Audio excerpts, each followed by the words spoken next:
Here are the books that I read in December.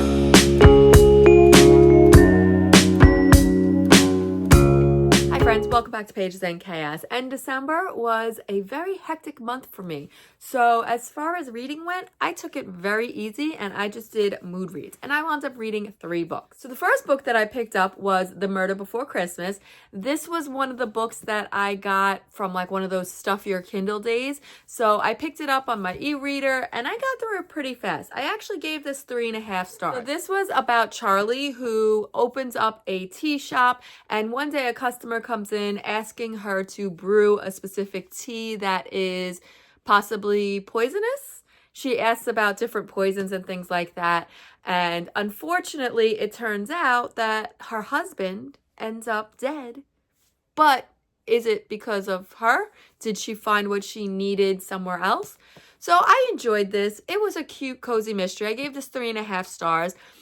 The only thing that really bugged me a little bit, and I read the comments on the ratings, and a lot of people felt the same way, is that we didn't get a lot of backstory on Charlie. Usually when you read the first book of a cozy mystery, you kind of get a little bit of backstory, but I found out that's because this series was actually a spin-off of another cozy mystery series where Charlie was introduced. So that was a little bit like off for me. But otherwise, it was a very quick read. It was a very cute, cozy mystery, and I enjoyed it. Next up is Good Spirits by B.K. Borison, and this seemed to be the popular Christmas book of the year. And this is the second book by B.K. Borison that I read, and I really enjoyed this. I gave this 4 stars. So this is about Nolan, who is the ghost of Christmas past, who has come for his most recent assignment, who is Harriet, and trying to get to see her era of her ways and change before Christmas Eve. I really enjoyed this one. I really enjoyed seeing the relationship between Nolan and Harriet develop and how determined Nolan is to figure this out, because really Harriet, he can't understand why he is assigned to her, because she's like the epitome of Christmas. Like her pajamas are all decked out in Christmas. She has candy canes, like teas or something like that. I don't even know. It was just like, why is she my assignment? And I just loved how dedicated he was to trying to figure it out, but then also realizing that he's falling for her. So I really did enjoy this. I enjoyed seeing their relationship together. I enjoyed the parts where he just kept referencing how like he's a ghost and he hasn't like been hungry or felt things or like even felt like physical things in such a long time. And like somehow she is like kind of digging deep and getting him to feel things and things like that he hasn't really felt before. I did like going back and forth into the past and the present. I just wish there was a little bit more from the stories in the past. Like we go into the past and we go a lot more obviously into her reasoning towards the end, but I would have liked to seen a little bit like more scenes in the past. I'm not going to say too much more about that obviously because I don't want to spoil it, but that's my only like kind of like I wish there was a little bit more on that, but I do realize that the whole point was seeing them now in the future, things like that. But I really enjoyed this one. And the last book that I picked up is A Winter in New York by Josie Silver. This has been on my shelves since December of 2023, and I thought what a perfect time to pick it up.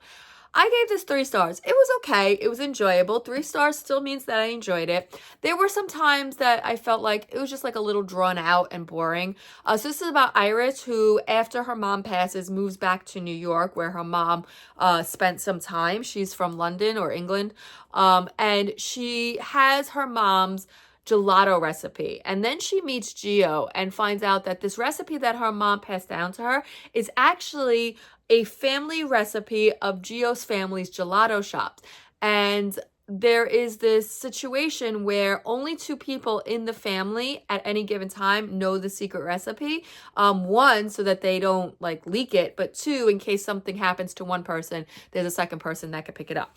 But the person who knows the family recipe, unfortunately, is sick in the hospital. I think it was Santo has a stroke or something like that. So Gio right now is in charge, but he doesn't know the family recipe. So Iris has to figure out, 1, how she even got this recipe, like did her mother get it from? How is her mother connected to this family?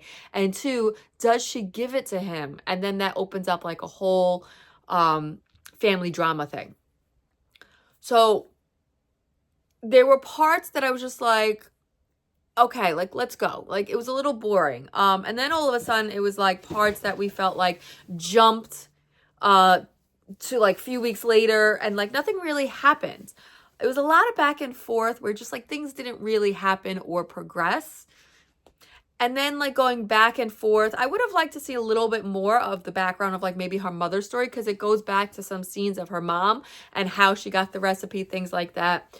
So, you know, I just felt like it wasn't fleshed out as much as it could have been. And I felt like it was a little bit long for the story that it told. Like it should have either had, you know, more scenes that were a little bit more like detailed and fun, and then it would have been like worth the length. Not that it was a long book, but you know, it was close to 400 pages.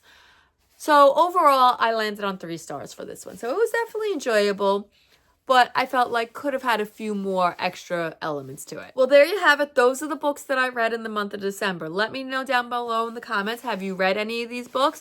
Are you intrigued? If not, I'd love to hear all of your thoughts. If you just want to let me know that you were here and a little too shy to comment, then leave me a blue emoji down in the comments. Well, that's all I have for now. Bye.